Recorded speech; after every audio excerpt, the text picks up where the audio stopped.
a todo mundo. E é justamente isso que esses questionamentos começam sendo feitos pelo apóstolo Paulo aí nesse texto. No capítulo 3, no versículo 1, Valéria, aberta aí? Alex? 3:1. Qual é, pois, vantagem do judeu? Ou qual a utilidade da circuncisão? Então, sim, olha só, a primeira pergunta que ele faz, né? Ele faz assim mesmo: qual que é a vantagem de ser judeu? Qual que é a vantagem da circuncisão? Né? Então, sim, a pergunta que nós fazemos a nós é essa: qual que é a vantagem de simplesmente ser denominado cristão? Né? E assim,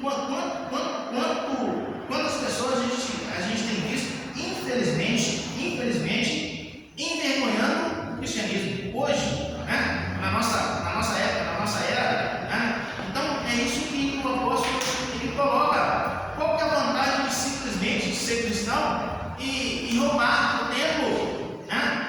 Você não pode se contaminar com as coisas impuras, mas quando os utensílios lá do templo eles são, né, de metal precioso de ouro, por exemplo, aqui a gente pode, né? A gente pode, né? A ganância. E assim, eu acho interessante esse aspecto, ele fala isso, né? Um dos aspectos que traz em relação à lei é esse, né? E quando que a gente não vê disso na nossa sociedade hoje, né? Você não pode fazer isso lá fora, mas muitas vezes dentro da igreja pode, porque aqui você paga para isso, né? Aqui você contribui para isso. Não sei. Então, assim, a gente precisa viver de forma diferente, né? De forma diferente. Esse ensino, né? A abordagem de Paulo em relação a esse ensino não é uma sabotagem à aliança. Ele não tira o privilégio dos hebreus, né? De ser povo, especificamente de Judá. O judeu vem dessa denominação, de ser o povo escolhido por Deus para abençoar a terra.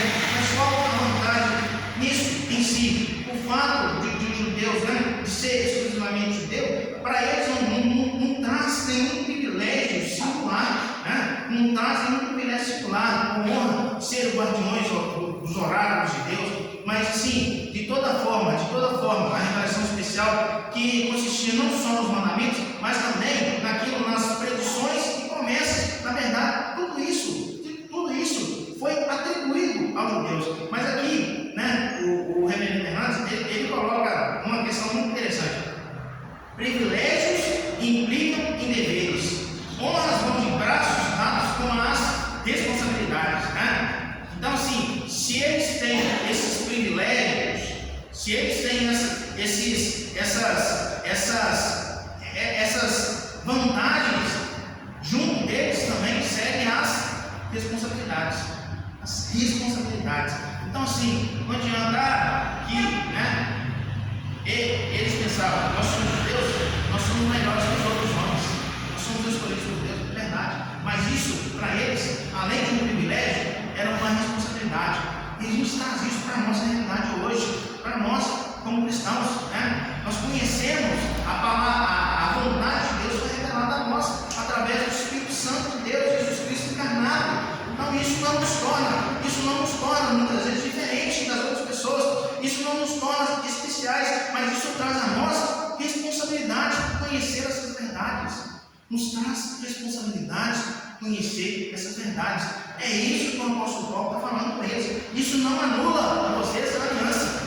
Muito pelo contrário, confirma, mas também traz a vocês responsabilidades. Então, é essa palavra. Ele começa falando isso, né? E a gente traz isso para a nossa realidade.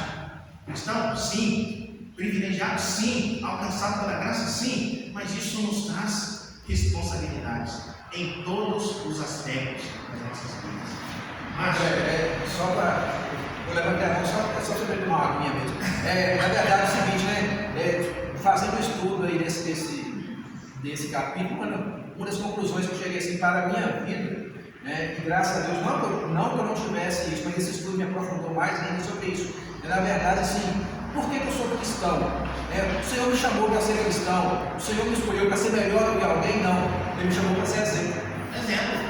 Mas é Né? essa. E a colocação de Paulo, né, eu vejo que é totalmente isso aí. Paulo está dizendo para os judeus: ó, vocês são especiais sim, mas vocês não são melhores. Vocês não foram chamados para ser melhores, vocês foram chamados para dar um exemplo, trazendo para nós hoje, né? Eu não fui chamado para ser melhor. O fato de eu congregar na igreja não me faz melhor do que ninguém, pelo contrário. Né? Então esse negócio de grandes poderes, grandes responsabilidades não vem do Homem-Aranha, não, vem de Paulo. Aí lá eu pensei, não falei, mas ele falou, né? Mas essa é a verdade, mas essa é a verdade para nós, né? É assim, algumas das parábolas do Senhor Jesus, ele ensina isso, né? Aquele que é dado também será cobrado. E nós temos recebido muito disso aqui. Então, essa reflexão que o pastor Márcio fez é a reflexão que nós devemos fazer. Deus vai nos cobrar mais, vai nos cobrar mais. Então a gente precisa viver mais intensamente aquilo que Deus tem para nós. Porque, né, no momento que Deus vier para julgar, ele fala, né, entrar em servo bom, entrar no meu reino tem um descanso, né? E assim, alguns não vão ouvir essa palavra, né? Infelizmente, alguns não vão ouvir, porque o simples fato de se dizer cristão não vai trazer salvação na vida de ninguém, né? A gente precisa desse aspecto interno das nossas vidas, ser o exemplo, né? É isso que Deus requer de nós, né? Ali, né?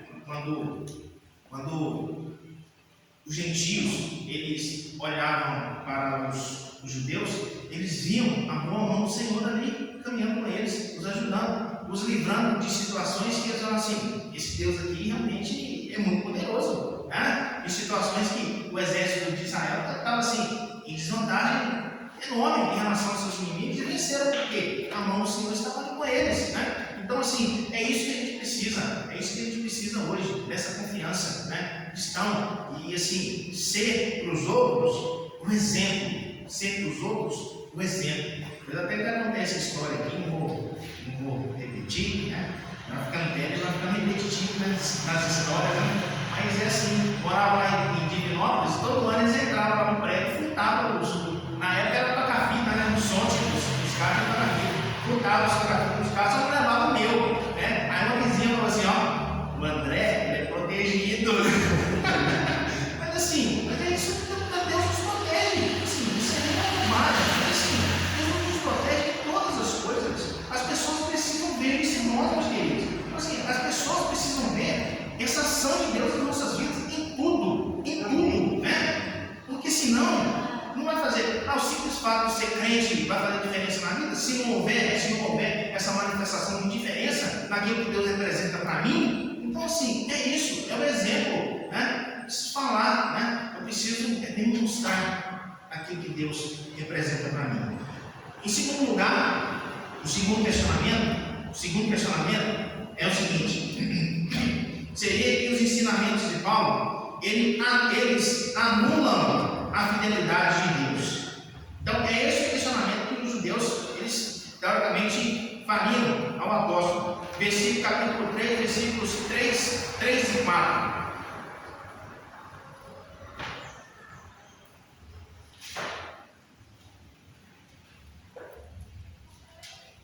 Está aberto aí, Lucas? Versículos 3 e 4. Romanos 3, versículos 3 e 4. Então, se alguns não creram, será que a incredulidade deles anulará a fidelidade de Deus? De modo nenhum, seja Deus verdadeiro ou o Senhor, mentiroso, como está escrito. Para seja justificado as suas palavras e reconhecer como julgado. Exatamente isso mesmo. Então, assim, né? Os ensinamentos, eles, na verdade, eles não anulam a fidelidade de Deus. Então, assim, aqui o questionamento é esse: se alguém a quem as promessas de Deus foram confiadas não lhes corresponder com confiança, será que a sua falta de confiança destruiria a confiabilidade de Deus? Eles não foram escolhidos? Eles não eram o povo de Deus? Então, se eles não estavam crendo, será que isso aí anulava a confiabilidade de Deus neles, naquilo que eles representavam? Então, é esse o questionamento que eles estão fazendo ao apóstolo Paulo, né? E esses ensinamentos que Paulo está ensinando aqui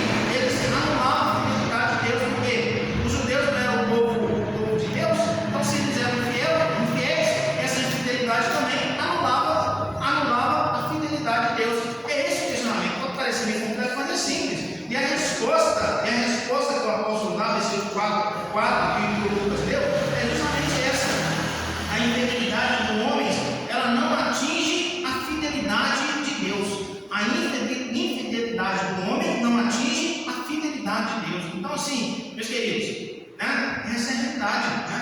Se algum de nós cair, desviar, né, se algum de nós se adentrar por caminhos tortuosos, como a palavra de Deus dizia, isso não vai anular de forma alguma a fidelidade de Deus em relação ao seu povo. Não é a conduta minha que vai fazer com que a fidelidade de Deus, com que as promessas de Deus, que o poder de Deus seja lembrado. É isso que o apóstolo está falando, é isso que o apóstolo está ensinando, é essa verdade que ele está trazendo aquele povo que se achava tão especial. Se vocês não, e em determinado tempo, né? O Senhor Jesus ensina, né? Pedro vai falar isso. Posso fazer até dessas pedras aqui descendentes de Abraão. Não é isso? Não é assim? Então, assim, se nós não tomarmos o nosso lugar, Deus vai colocar outros no nosso lugar. É assim. Então, nós precisamos assumir as nossas responsabilidades. Sabe por quê? Porque se a gente não fizer, outros vão fazer no nosso lugar. E no final, quando nós tivermos, é isso que ele está falando aqui, no julgamento, né? Vamos ser julgados. Deus vai falar assim, ó, apartai-vos de mim, malditos, nunca vos conheci. Né? A palavra é dura, mas é essa a verdade.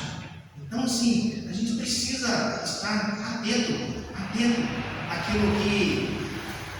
que nós vivemos, as nossas responsabilidades. Porque se a gente não fizer, Deus vai cobrar de nós. Deus vai cobrar de nós. Essa é a verdade. Então, sim, a gente não precisa ter medo, né? Porque aquilo que Deus nos transforma, nos dá capacidade de fazer. Vai ser fácil.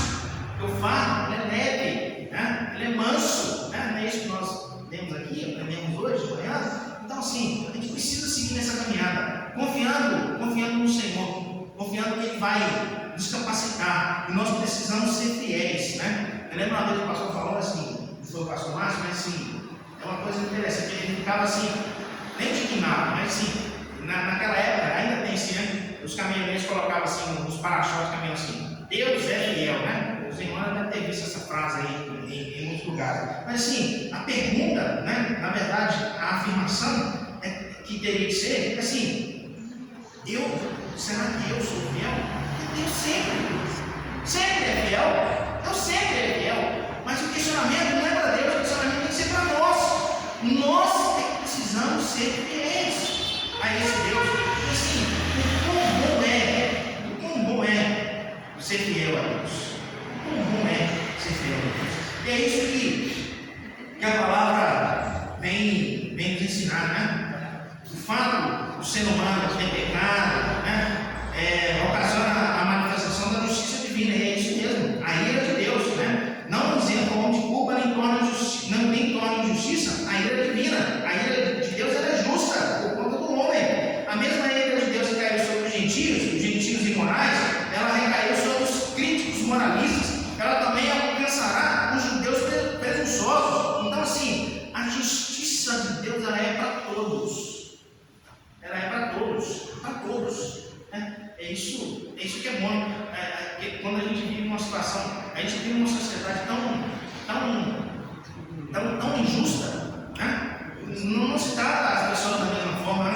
Apesar da gente ter lá na Constituição, né? No artigo 5, né? Se é estudar aí, todos são iguais, né? Sem nenhuma distinção de qualquer natureza, de raça, de cor, de está lá, mas assim, a gente sabe que não é assim, né? A gente sabe que não é assim. Só que quando a gente olha para a justiça de Deus, ela é assim. Não é pelo fato de ser judeu que vai ser tratado de forma diferente. É isso que o apóstolo está falando com eles. Não é porque vocês são povo de Deus escolhidos que vocês vão ser tratados de forma diferente. Vão ser tratados da mesma forma que os gentios que se converteram e tiveram o coração verdadeiramente alcançado pela graça de Deus. Não é? Então, assim, o aspecto, né, do princípio da igualdade levado, né, à fidelidade extrema de Deus, né? Então, é isso que ele está ensinando nesse texto. E ele termina, né? Na verdade, ensinamentos, né, que o ensino de Paulo seria uma falsa promoção da glória de Deus. O ensino de Paulo seria uma falsa promoção da glória de Deus. Lembra nós aí, livro, o Cílio, capítulo 3, versículos 7 e 8. E, se por causa da minha mentira, fica impeleu a verdade de Deus para a sua glória, por que sou eu ainda condenado como pecador? E por que não dizemos, como alguns caluniosamente afirmam que fazemos, pratiquemos males para que venham bens? A condenação destes é justa. Olha só, né? Como é que funcionava a mente dos judeus, né? Nós ainda sendo errados, nós ainda sendo desvirtuados, ainda assim nós levamos outras pessoas a Deus. É assim, aqui, né? Igual como o Márcio disse ali, o ditado lá do Peter Parker, aqui a verdade é essa, né? Assim, há males que vêm para bem. É isso que eles argumentavam com o apóstolo Paulo. Mesmo a gente sendo assim, ainda assim nós levamos esse Deus a outras pessoas. Então a mente deles era essa, né? Deus devia estar muito satisfeito, Deus devia estar agradecido, porque eles estavam prestando um serviço, mesmo ainda sendo errado, né? Mesmo ainda pautados na mentira. Uma vez que a mentira colocava em relevo, a verdade é a glória de Deus. Mesmo ainda eles sendo infiéis, eles ainda externavam a fidelidade de Deus. Estava assim, Deus tem que agradecer a nós por conta disso. Então, assim, era essa a visão que eles tinham. E muitas vezes é essa a visão que a gente tem, né? Ah, eu faço, mesmo que eu ainda ande errado, eu ainda sou um cristão. E tem gente que tem visto algo de bom, algo de bom em mim, né? Então, mesmo eu andando errado, né? Isso tem sido bênção para o Evangelho. E isso tem sido bênção para a difusão das boas novas, da salvação aos gentios, aos incrédulos, aos que não são crentes. Então, era essa a visão deles. Então, isso aí é uma ideia falaciosa, que desemboca, sabe em quê? Na justa condenação. Então, assim, vocês acham que vocês estão fazendo bem? Vocês não estão fazendo, vocês serão condenados por conta disso. Então, assim, é esse o aspecto que Deus traz para nós, na nossa responsabilidade diante da lei, na nossa responsabilidade diante do Senhor, daquilo que Ele representa para nós. Sabe por quê? Fala assim, não, eu estou fazendo errado, mas mesmo assim tem gerado bons frutos, né? E o Senhor Jesus lá em Mateus, ele fala isso, né? Pode uma árvore boa produzir maus frutos? Não pode. Pode uma árvore ruim produzir bons frutos? Não é isso que ele ensina? Então, sim, é dessa forma. A gente precisa, nós como boas árvores, nós precisamos produzir bons frutos. É isso que ele está falando. É esse o ensino. E a gente não precisa se vangloriar naquilo que nós somos, mas nós temos que vangloriar naquilo que nós representamos. O reino de Deus, tanto os judeus do Antigo Testamento, como nós, os cristãos do Novo Testamento. É essa verdade que deve se revelar nas nossas vidas. E esses são os questionamentos, as objeções, né? Na verdade, os arrazoados teológicos que os judeus eles colocaram diante do apóstolo Paulo e que servem para a nossa reflexão na nossa era, no nosso dia, nos nossos dias atualmente. Então, a gente encerra falando sobre isso, né? Aquilo que esse capítulo trouxe para nós, esse estudo 6, no capítulo 2. Presunção dos judeus, ela é derrubada.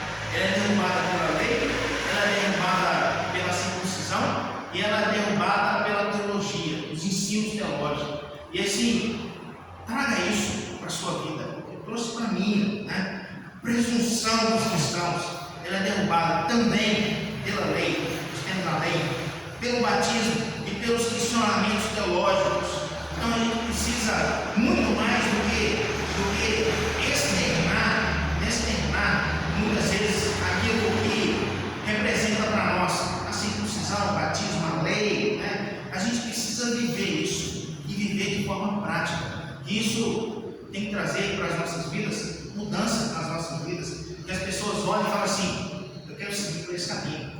esse é, né? Jesus fala, né? Eu sou o caminho, não é um caminho, é o caminho. Então, assim, é o caminho que tem para se seguir, né? É o caminho que tem para se seguir. Então, o apóstolo termina falando isso, ensinando isso. A gente precisa viver o judaísmo, viver o cristianismo, para que a gente possa obedecer e cumprir a vontade de Deus para as nossas vidas. Amém? Os irmãos querem fazer alguma colaboração? Essa colaboração? André, é uma coisa muito interessante aí, eu iria comentar isso também, com respeito a esses ensinamentos e trazendo literalmente para o nosso meio, principalmente reformado, né? Para não ficar, mas igreja tal, não, fala da nossa denominação, do nosso meio, com base aí no arrazoável teológico aí dos judeus, trazer para o nosso contexto de reformados. Eu já dei esse testemunho aqui, de muitas vezes pessoas acharem assim, né? Porque nós pregamos isso, nós temos base bíblica para isso, mas precisamos ter um certo cuidado com respeito ao que eu vou falar aqui agora. Né? Porque já chegou nos meus ouvidos, eu posso fazer o que eu quiser, porque uma vez salvo, sempre salvo, então eu posso fazer o que eu quiser. Né? Isso é uma mentira. Tá? Isso é uma mentira que o diabo tem colocado no coração de muitas pessoas que confiam numa certa teologia que tem surgido no nosso meio. Né? E isso eu estou falando, irmãos, para quem não conhece, do nosso meio reformado, que são conhecidos como hipercalvinistas. Nós somos calvinistas. Tem no nosso meio um grupo conhecido como hipercalvinistas, que são os dois extremos. O outro lado também é o extremo. E o nosso lado também tem. Às vezes a pessoa, porque veio, a pessoa fala comigo, a minha irmã lá de BH, ela falou que ela pode fazer o que ela quiser, porque o pastor pregou que ela pode fazer o que ela quiser, porque ela já é salva. Pessoal, eu tenho certeza que o presbiteriano sadio, conhecedor da palavra de Deus, não iria dizer isso não. Aí eu usei esse exemplo da árvore para ela. Então, peraí.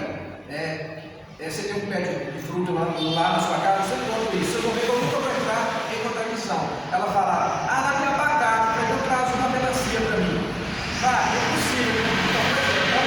É possível uma pessoa salva usar de fruto perdido. Então, assim, esse arrazoável teológico aí, isso me chamou muita atenção, estudando essa parte do livro, me chamou muita atenção. O arrazoável teológico, eles achavam que eles tinham tudo, na verdade não tinham nada. Então, tomar muito cuidado com isso. Eu já sou salvo, eu posso fazer o que eu quiser. Vamos ficar atentos nessa, trazer uma teologia sadia. O verdadeiro salvo, ele vai produzir fruto de salvo. Ô Márcio, mas não é exatamente por aí só. Não tem como. Eu fico pensando para mim, né? Como que eu posso entender alguém falar que, não, posso fazer o que eu quiser. Claro, você pode fazer, mas tudo te é lícito e nem tudo te convém. E o nosso querer acaba sendo muito violado, esse querer de Deus para nós. Por causa do que a gente, por causa do que você fala mesmo. Sim. Porque na salvação, quando o Espírito de Deus mostra isso para nós, também ele vai direcionando essas coisas. Exatamente. Eu costumo dizer assim, Jesus é um caminho sem volta. Então quando eu vejo, está desviado. Não, Jesus é um caminho sem volta. Se você nasceu abacate, um certo dia lá não vai virar laranja, não. Então eu creio assim, uma vez salvo, sempre salvo. Porém, claro que poder fazer o que quiser, poder fazer o que quiser, pode fazer, mas você não vai querer. E ainda que você queira, há um Espírito de Deus em você que te dá uma cutucada. A gente não faz, não é nem que não quer. É porque você não consegue escolher a outra coisa. É que na verdade, a colocação da não é o pessoa. batismo a representação do cristão, é o contrário. Isso. Ele batiza porque ele é cristão. Ele não, essa coisa, esses aí já é um outro grupo, aquele que vai para a igreja, batizado, prega na frente. A gente tem visto muitos pastores famosos, inclusive, pega de meditação, fica assim, meu Deus quer, já obedece.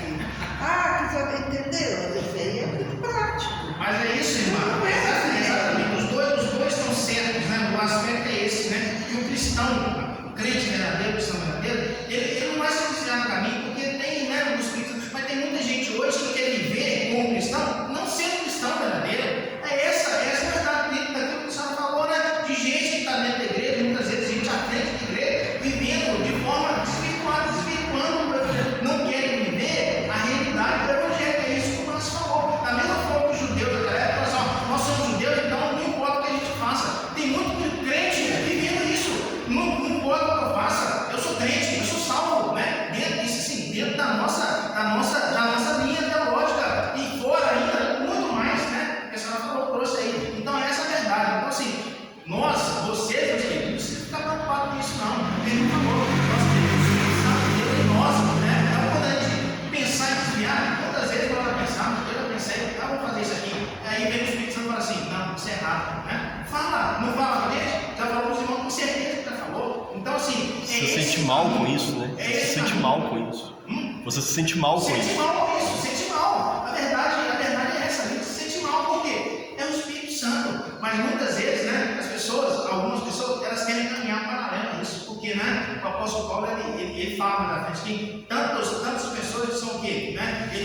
Quando ele começar lá as igrejas, ele vai falar muito sobre isso, né, com os falsos mestres, os falsos ensinos. Pode falar mais. Só para concluir, né, que eu não tinha terminado, a intenção dessas pessoas, quando eles dizem isso, né, é pegar uma base teológica da certeza, né, da graça, da salvação e usar isso como licença para pecar. Essa é a intenção. Entendeu? Eu já sou salvo, eu posso fazer o que eu quiser. Não pode. Você não pode fazer o que você quiser. E nem vai fazer, né? E nem vai fazer. Por que não vai fazer? Porque a Bíblia diz, nós estudamos um pouquinho sobre isso aqui até na sexta-feira, dentro do nosso estudo bíblico, dentro da nossa comemoração, que instrução para o apóstolo, para os irmãos, buscar as coisas do alto, pensar nas coisas do alto. Então, quer dizer, o verdadeiro salvo, são duas características fundamentais. Ele vai pensar nas coisas do alto, vai buscar as coisas do alto.